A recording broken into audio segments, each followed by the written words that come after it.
I understand that you are now working as a women's rights activist and that you are of the opinion that Romney and Ryan are not the best choice for America's women.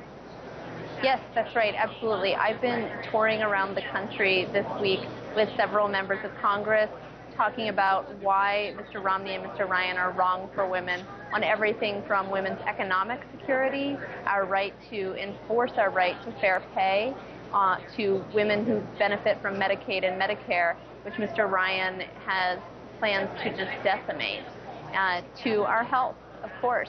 You know, they have a really extreme record on women's health. Mr. Romney vetoed a bill that would have guaranteed victims of rape access to emergency contraception when they walked into an emergency room. And that's just so far out of step with what the women of America are looking for. Romney vetoed that when he was governor of Massachusetts? He did, yes. Why? I think that's probably a question for him, but it's consistent with his record. You know, he said a few years ago that he would be delighted to sign a bill that banned all abortion in this country.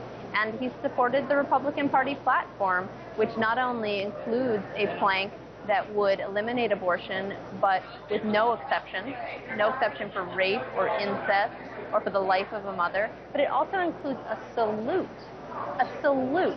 to the kinds of policies that we saw put forward in Virginia earlier this year, requiring women to have an incredibly invasive transvaginal ultrasound if they wanted to access abortion.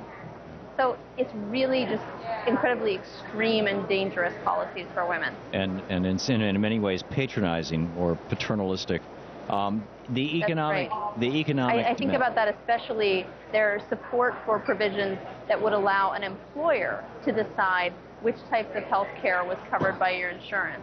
And that's not just for women, but to allow any employer, you know, Burger King, McDonald's, whoever, for any reason to deny you any type of health care that you desired. And that was a position that both Mr. Romney and Mr. Ryan supported.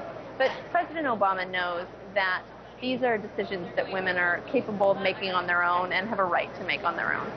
The economic dimensions of the Romney-Ryan budget, Paul Ryan's budgets, Romney's been fairly vague about pretty much everything up to this point. Yeah. So we really don't know what Romney's positions are. But there is a history there.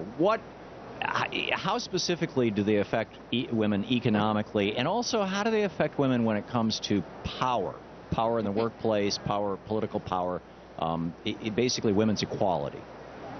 Well, this is all really about women's equality, isn't it? Because it's about giving us the tools we need to enforce our right to fair pay. That's all about what the Paycheck Fairness Act is, and that's what, President Obama has supported, but Mr. Romney refuses to take a position on.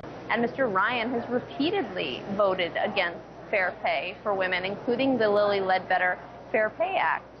And for Medicaid and Medicare and Social Security, those are all programs that disproportionately women benefit from because we're more likely to be impoverished and we live longer.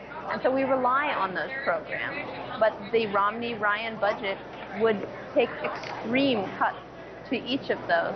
So it really is devastating for women's economic future, and we know that it's important for women to have that economic stability to be able to achieve, to be able to advance in our country.